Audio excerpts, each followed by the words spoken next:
So let us start discussing about small intestine, the next part of digestive system.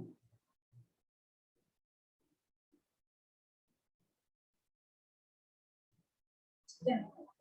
So small intestine को small intestine बोला जाता है, लेकिन ये सबसे ज्यादा लंबा हिस्सा इसका होता है, सबसे ज्यादा लॉन्ग है. वाइडेस्ट पार्ट कौन सा था? Stomach.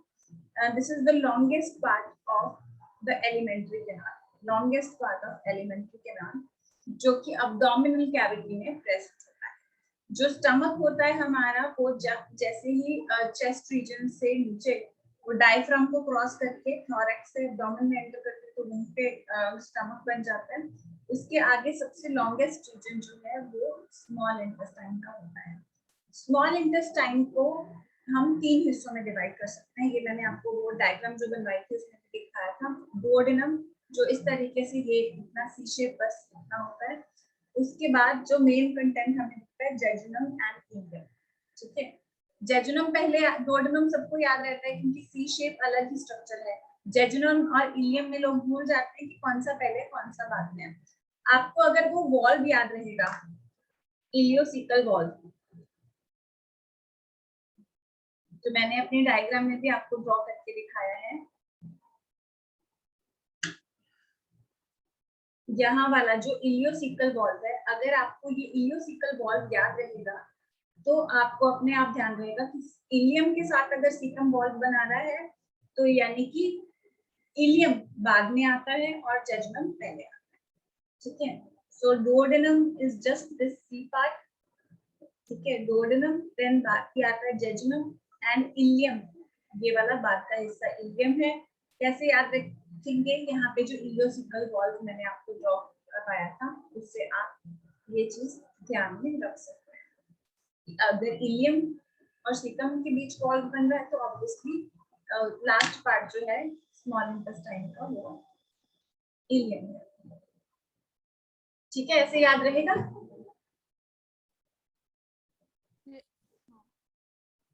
Yes yes ma'am. Yes ma'am. Yes ma'am. Good. तो ओपनिंग, स्टमक की ओपनिंग जो डुओडेनम में एंटर करती है, जो फर्स्ट पार्ट है स्टमक से एंटर करेगा. ठीक है, और वहां पे पाइलोरिक स्फिंक्टर होता है, ये मैंने आपको कल भी बताया. ठीक है, तो स्टार्ट होता है जैसे स्टमक की एंट्री हो रही थी गैस्ट्रोइसोफेगल स्फिंक्टर पे और एंडिंग हो रही थी पाइलोरिक स्फिंक्टर.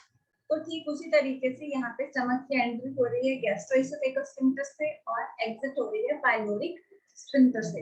सो आपको अगर वो डायग्राम ध्यान में हो जो मैंने ड्रॉ की थी, यही डायग्राम से हम मैक्सिमम चीजें लर्न कर पाते हैं.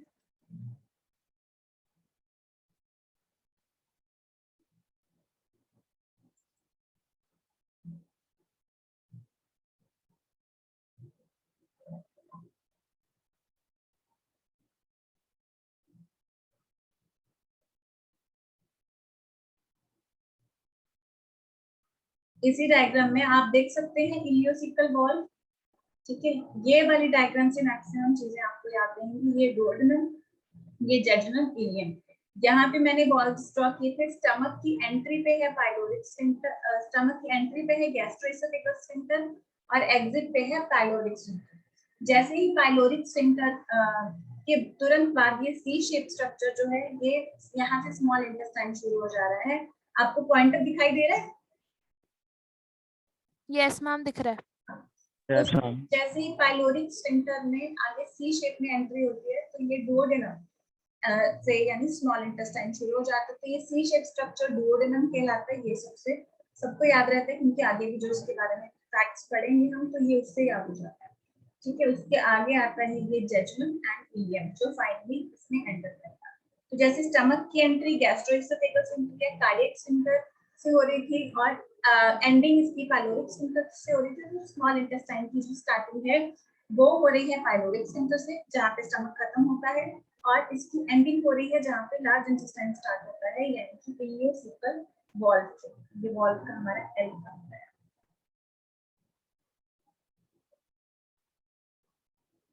मैम हाँ जी बच्चे। मैम गैस्ट्रो वाला स्प्लिट जो फर्स्ट स्टार्टिंग में स्टमक की मैम वो तो इसलिए था कि स्टमक का खाना बाहर ना जाए, तो मैम ये तुम्हारी आवाज कट रही है, धीरे आ रही है।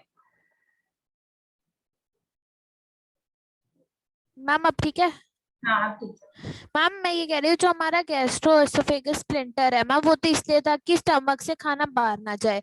मैम फिर पायरोइक स्प्लिंटर से खाना छोड़ना पड़ जाएगा? क्यों क्यों नहीं जा सकता? नहीं मैम जाएगा, वो तो फिर स्मॉल इंटेस्टाइन में जाएगा ना, आगे के प्रोसेस हो जाएंगे। अरे नहीं नहीं, वो आगे ही पास करे, बैक में ही जाए, बैक फ्लो प्रिवेंट करते हैं ना। ठीक है ma'am.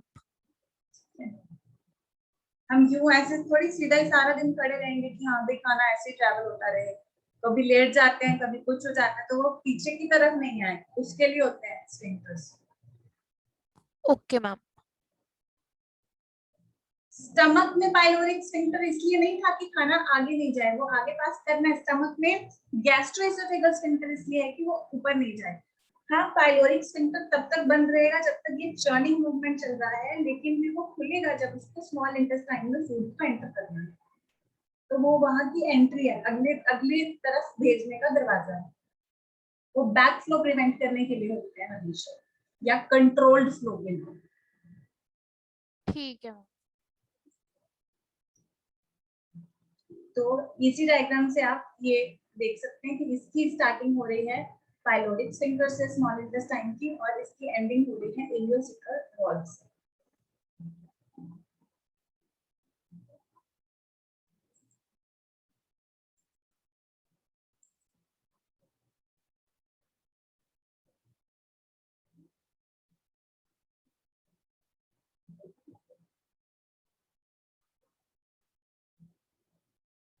So it's distal end जो है वो इलियोसिकल वॉल से बंद हो रहा है, और पहला स्टार्ट हो रहा है पाइलोरिक स्फिंक्टर से। Same thing as I told you. So this is about small intestine, और इसके जो तीन पार्ट्स हैं जो इन पे क्वेश्चंस आते हैं वो इसमें मेंशन किए गए हैं। डोडेनम प्रॉक्सिमल पार्ट सबसे पहला part, C shape.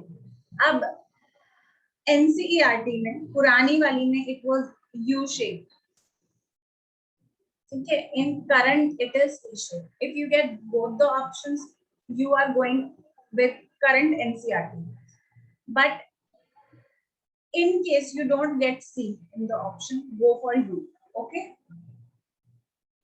Okay ma'am. Okay ma'am. Yes. Yes Just ma'am. go with the recent NCERT preferably, but if you don't get the option given in the recent NCERT, go with the previous one. So ये जो होता है काफी less vascular होता है। Less vascular मतलब blood vessels की supply इसको कम होती है, मिनिमम अब्जॉर्प्शन इसमें होती है, ठीक है। इसमें इसका मेन फंक्शन क्या है वो आगे करेंगे। इसमें मिनिमम अब्जॉर्प्शन होती है। Then comes jejunum. जेजुनम काफी, जेजुनम कॉइल्ड होता है और सबसे ज्यादा वेस्कुलर होता है, ठीक है। तो सबसे ज्यादा कॉइल्ड कौन सा? हाईली कॉइल्ड है ileum last part, this is this actually, okay. So सबसे ज्यादा वेस्कुलर है जेजुनम, सबसे ज्यादा कॉइल्ड है इलियम। वेस्कुलर मतलब ब्लड वेसल्स की सप्लाई, ठीक है। तो क्योंकि ये सबसे ज्यादा वेस्कुलर है, ब्लड वेसल्स की सबसे ज्यादा सप्लाई हो रही है जेजुनम में, इसलिए मैक्सिमम अब्जॉर्प्शन भी कहाँ हो रही है?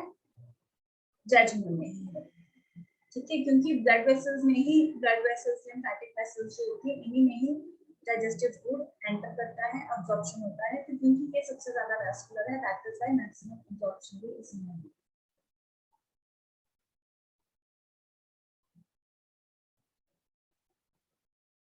देन ये मॉडरेट वेस्कुलर है एंड मॉडरेट ही अब्जॉर्प्शन इसमें होती है, ठीक है। ऑब्वियसली इसमें मिनिमम अब्जॉर्प्शन होती है डुओडेनम में। इसके कुछ और फंक्शंस हैं जिनके बारे में हम आगे बात करेंगे। ल्यूमिनल सरफेस, ल्यूमिनल सरफेस यानी ल्यूमेन का सरफेस। ल्यूमेन आप समझते हैं सब लोग, क्योंकि हम ब्लड वेसल्स भी डिस्कस कर चुके हैं।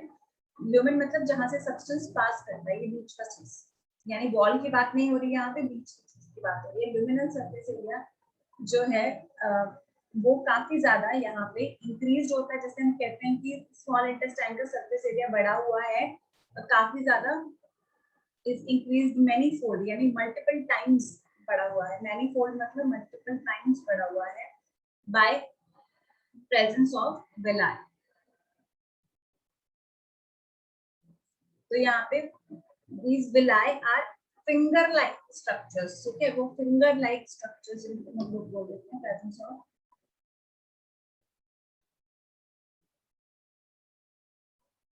finger like extensions या structures known as villi of intestinal wall, ठीक है, एंड विलाई के ऊपर माइक्रोविलाई भी होते हैं, ठीक है, यानी कि this is the structure you have been studying about, लेकिन इसके ऊपर माइक्रोविलाई भी एग्जिस्ट करते हैं, ठीक है, there are structures like this.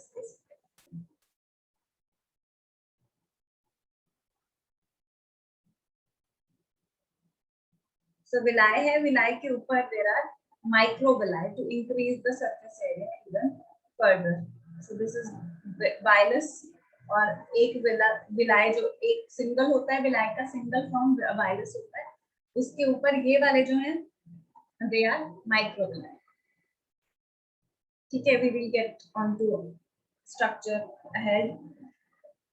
So villi जो है वो स्मॉल इंटेस्टाइन में ही प्रेजेंट होते हैं, स्टमक में प्रेजेंट नहीं होती, ठीक है, क्योंकि मेन साइट अब्जॉर्प्शन की इंटेस्टाइन है, स्टमक नहीं है। हाँ, स्टमक में कुछ चीजों की अब्जॉर्प्शन हो जाती है, लेकिन मेन साइट ऑफ अब्जॉर्प्शन जो है वो इंटेस्टाइन है, क्योंकि स्टमक में फूड पूरी तरह से डाइजेस्ट ही नहीं हुआ होता, स्टमक में सिर्फ और सिर्फ प्रोटीन्स कुछ हद तक टूटते हैं, कंप्लीट डाइजेशन स्टमक में नहीं होता है, वो स्मॉल इंटेस्टाइन में ही आकर के कंप्लीट डाइजेशन हो पाता है। दैट इज व्हाई अब्जॉर्प्शन भी वहीं पे होनी चाहिए, क्योंकि वहां पे डाइजेशन कंप्लीट हो जाती है। दैट इज व्हाई विलाई भी सिर्फ स्मॉल इंटेस्टाइन में प्रेजेंट होते हैं, ठीक है। Then comes Peyer's patches. मैंने आपको प्रीवियस चैप्टर में बॉडी फ्लूइड्स एंड सर्कुलेशन में लिम्फोइड पैचेस, लिम्फ नोड्स वगैरह का भी बताया था ना, कि लिम्फोइड पैचेस या लिम्फ नोड्स होते हैं, यहाँ पे भी बताया मैंने आपको टॉन्सिल्स में कि वो लिम्फ नोड्स का काम करते हैं, और वहां पे आर्मी ऑफ लिम्फोसाइट्स रहती हैं to fight with the pathogens. So actually lymph nodes के साथ साथ कुछ लिम्फोइड पैचेस भी होते हैं, लिम्फोइड टिश्यू या सिंपली हम उनको बोल सकते हैं। सो ऐसे काफी टिश्यूज जो म्यूकस मेम्ब्रेन के साथ एसोसिएटेड हैं, म्यूकस मेम्ब्रेन यानी कि इनर लाइनिंग के साथ एसोसिएटेड हैं, तो उन्हें हम माल्ट कहते हैं, यानी mucosal associated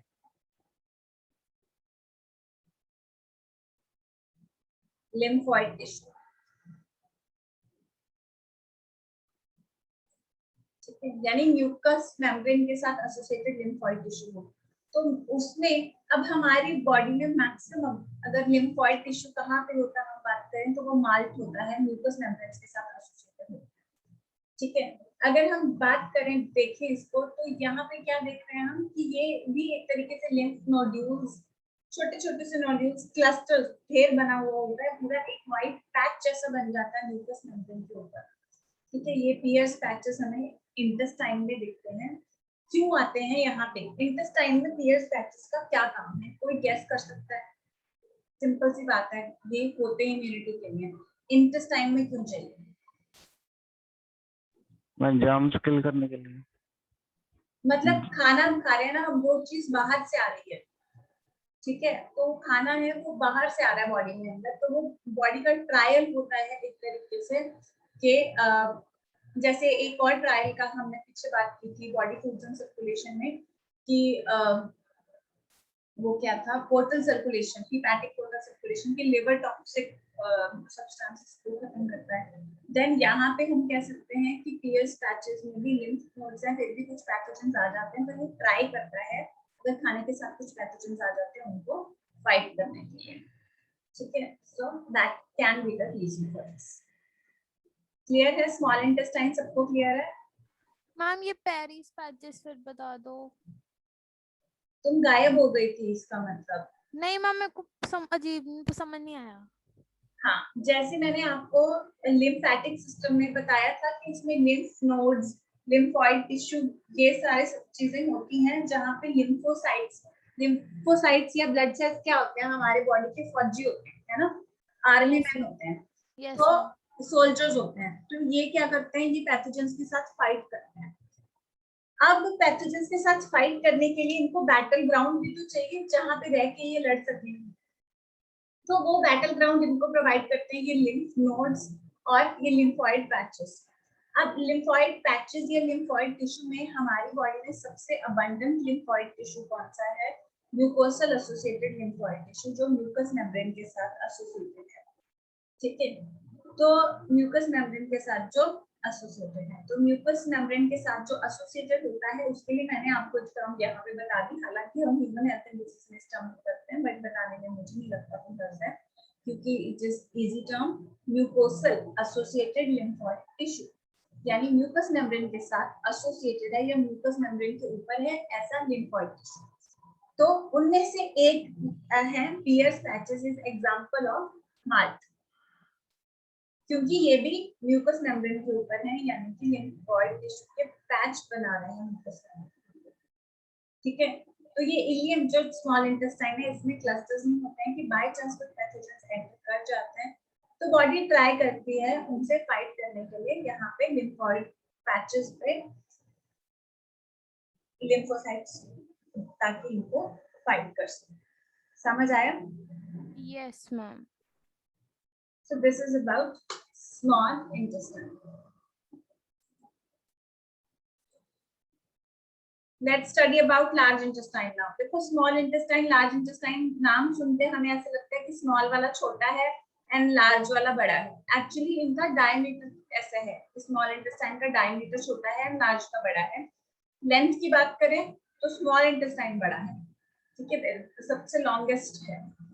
So large intestine में इसको लार्ज क्यों बोलते हैं? Because it has wider diameter. इधर देखो ऋषि, उधर बाद में सेट करना।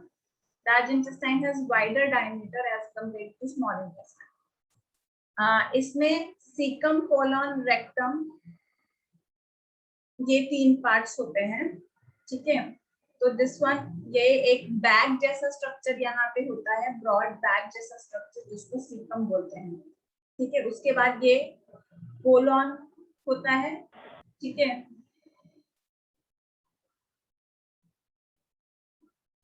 एंड आगे यहाँ पे रेक्टम होता है, जहाँ पे ये सारा जो फीकल मैटर होता है वो स्टोर हो जाता है और एनल कैनाल से पास आउट किया जाता है। तो लार्ज इंटेस्टाइन के पार्ट बाय पार्ट हम लोग डिस्कस कर लेते हैं। रफली मैंने आपको हालांकि बताया था पहले। तो caecum small dilated blind sac है। डायलेटेड यानी फैला हुआ छोटा सा डायलेटेड ब्लाइंड सैक है। ब्लाइंड सैक क्यों बोलते हैं इसको? क्यों? Because it has a blind end over here. ठीक है, so because of this, so blind sac है। इसमें कुछ सिम्बायोटिक ऑर्गेनिजम्स रहते हैं, ये बहुत इंपॉर्टेंट है। सिम्बायोटिक ऑर्गेनिजम्स वो होते हैं जो जिनको हम हेल्प भी करते हैं और वो भी हमें हेल्प करते हैं। हम इनको कैसे हेल्प करते हैं? यहाँ पे कुछ बैक्टीरिया रहते हैं, सिम्बायोटिक बैक्टीरिया होते हैं बेसिकली। ठीक है, तो ये बैक्टीरिया मेनली इकोलाई होता है इनमें। ठीक है, तो ये जो बैक्टीरिया हैं, हम लोग इनको क्या करते हैं? हम लोग इनको खाना प्रोवाइड करते हैं और ये लोग विटामिन B12 की अब्जॉर्प्शन में हमें मदद करते हैं। ठीक है, तो यहाँ पे क्या है? ये ileocaecal valve, you can see यहाँ पे दिखाया गया है। इलियोसिकल वॉल्व से यहाँ पे एंट्री होती है इसकी। They have shown it like this in the cross section. So ileocaecal valve से एंट्री होगी इसकी। एंड जो ये इलियोसिकल, ये क्यों होता है वॉल्व? फिर से prevent backflow of the faecal matter. तो ये इसी सीकम के साथ एक ये फिंगर लाइक पतला सा ट्यूब्यूल अटैच्ड है, वर्म लाइक स्ट्रक्चर बेसिकली इसको कह सकते हैं। ठीक है, इसीलिए इसका नाम वर्मीफॉर्म अपेंडिक्स है। ठीक है, वर्मीफॉर्म अपेंडिक्स है, बारीक सा इस तरीके का ये structure finger like tubular projection यहाँ से मिलता है वर्मीफॉर्म अपेंडिक्स। वर्मीफॉर्म अपेंडिक्स का आज के टाइम पे कोई भी यूज नहीं है।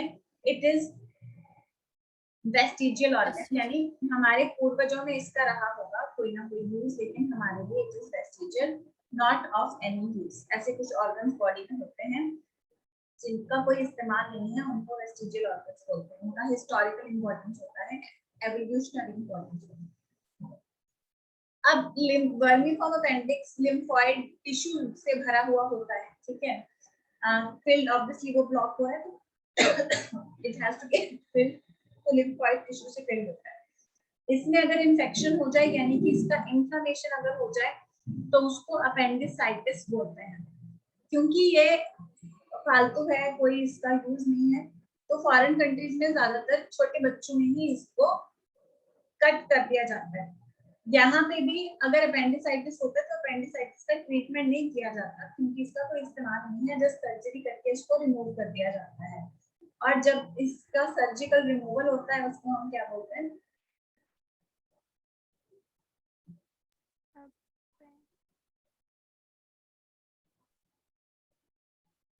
अपेंडिसेक्टोमी। ठीक है, सेक्शन कर दिया जाता है इसका। एक्टोमी मतलब काटना, अपेंडिसेक्टोमी उसका सेक्शन इस तरीके से अलग कर देना। So this is about caecum. कोई दिक्कत किसी को? No ma'am. मैम जो लोग कहते हैं अपेंडिक्स की प्रॉब्लम है उन्हें यही उनका यही इन्फ्लेमेंट हो जाता है ना? यही होता है बिल्कुल। Then comes colon. अगला है पार्ट कोलॉन। कोलॉन सबसे लंबा हिस्सा है लार्ज इंटेस्टाइन का, सीकम और रेक्टम के बीच में आता है। इसमें तो 4 पार्ट्स आते हैं। कौन कौन से 4 पार्ट्स आते हैं? सीकम से तुरंत बाद आप देख सकते हैं ascending colon, transverse colon, descending colon, sigmoid colon. तो ये 4 पार्ट्स आते हैं, ठीक है जी। सो पहला पार्ट था सीकम, दूसरा पार्ट कोलॉन। असेंडिंग क्योंकि ऊपर जा रहा है, transverse, descending and sigmoid colon. Sigmoid मतलब हम लोग बायो में सिग्मोइड टर्म यूज करते हैं जो भी एक्स शेप स्ट्रक्चर्स होते हैं उनके लिए, ठीक है। सिग्मोइड मतलब एस शेप स्ट्रक्चर्स। ग्राफ भी एस शेप हो तो वो सिग्मोइड ग्राफ बोल देते हैं। मतलब सिग्मोइड हल्का एस, जो चीज दिखाए हल्की सी एस दिखाए उसको सिग्मोइड बोल देते हैं। देन वही लिखा हुआ है colon, longest part and divided into 4 parts: ascending, transverse, descending and sigmoid colon. Then comes rectum. You can see in the diagram rectum here. ये descending part होता है जो कि कोलॉन से निकलता है, ठीक है, एंड ये एनस से बाहर ओपन होता है। और एनस में मैंने आपको पीछे जो डायग्राम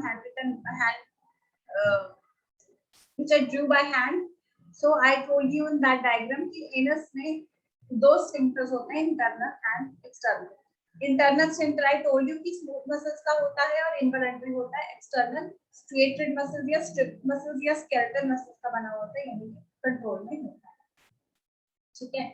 तो जैसे ही एक्सटर्नल स्फिंक्टर को, I will show you that diagram again, जैसे एक्सटर्नल स्फिंक्टर को रिलीज करते हैं तो ये इंटरनल स्फिंक्टर भी अपने आप रिलीज हो जाता है। See the last 2 terms are internal and external sphincters.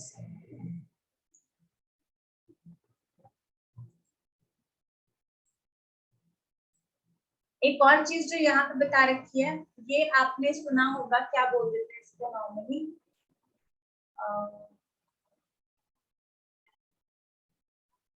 मैं इसका हिंदी टर्म भूल गई हूँ।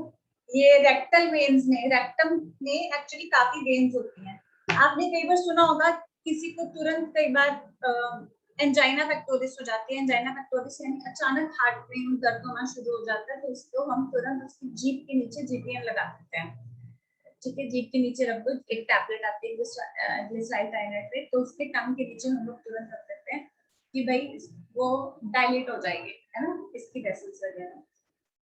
तो क्यों टंग के नीचे रखा जाता है? क्योंकि टंग के नीचे आप मुंह खोल के देखेंगे तो ब्लड वेसल्स भरी हुई हैं, ठीक है। ब्लड वेसल्स भरी हुई हैं तो वो डायरेक्टली इंजेक्शन के बराबर का, नियरली बराबर, ठीक है, थोड़ा सा ही फर्क रहेगा, तो वो असर रहेगा, वो डायरेक्टली ब्लड में जल्दी मेडिसिन एंटर करेगी। अब अगर बंदा होश में नहीं है, हम इंजेक्शन भी नहीं लगाना चाहते हैं, लेकिन ऐसा ही कोई रूट डालना चाहते हैं, होश में नहीं है और वो मुंह में नहीं डाल सकता, तो सेकंड ऑप्शन ओरल के बाद आता है रेक्टम में। क्योंकि रेक्टम में बहुत ज्यादा वेन्स होती है, तो हम लोग क्या करते हैं, एनल पोर्शन से रेक्टम में कोई मेडिसिन डिपॉजिट कर सकते हैं, क्योंकि वहां भी ब्लड वेसल्स बहुत ज्यादा होती हैं। अब यानी कि ये वाला फैक्ट हमें बताता है रेक्टल मोड से मेडिसिन देना और ओरल मोड से मेडिसिन देना, यानी कि ये फैक्ट हमें एक तरीके से बता रहा है कि यहाँ पे ब्लड वेसल्स हो रहा है। तो अब जो रेक्टम की ब्लड वेसल्स हैं उनमें कई बार अगेन इन्फ्लेमेशन, इन्फेक्शन की वजह से पेनफुल डायलेशन हो जाती है, फैल जाती है, पेनफुल डायलेशन हो जाता है। इस कंडीशन को हम लोग पाइल्स बोलते हैं और हेमोरॉइड्स भी बोल दिया जाता है। ठीक है, इसको हाँ मेरे को ध्यान में आ गया, इसको बवासीर की प्रॉब्लम बोला जाता है ना, जिसको दैट इज पाइल्स। ठीक है, तो अगला पॉइंट आ गया गट जो है, जो गट है हमारी वो हर्बीवोर्स में लॉन्ग होती है एज कंपेयर टू कार्निवोर्स। ठीक है, सो हर्बीवोर्स में लंबा क्यों होता है? क्योंकि हर्बीवोर्स में जो खाना वो लोग खाते हैं वो सेलुलोज वाला खाते हैं, प्लांट फूड खा रहे हैं, तो उनको लंबा टाइम चाहिए, फाइबर ज्यादा हो रहा है तो उनको लंबा टाइम चाहिए, उनको ज्यादा मेहनत चाहिए होती है डाइजेस्ट करने के लिए हर्बीवोर्स को। कार्निवोर्स मीट खा रहे हैं, खुद भी एनिमल है और एनिमल ही खा रहे हैं, तो उसको डाइजेस्ट करना बहुत इजी होता है क्योंकि उसको डाइजेस्ट करने के लिए सारे एंजाइम्स प्रेजेंट है हमारे अंदर। सो इस वजह से कार्निवोर्स का जो है वो गट शॉर्ट होता है एंड हर्बीवोर्स में क्योंकि टफ फूड खाते हैं, सो टफ फूड डाइजेस्ट करने के लिए they need a longer intestine, longer gut place. So this is about large intestine. So हम लोग यहाँ पे मेन पार्ट जो पार्ट्स ऑफ सारी पार्ट, इनफैक्ट आज हमने parts of small intestine and large intestine discuss किए।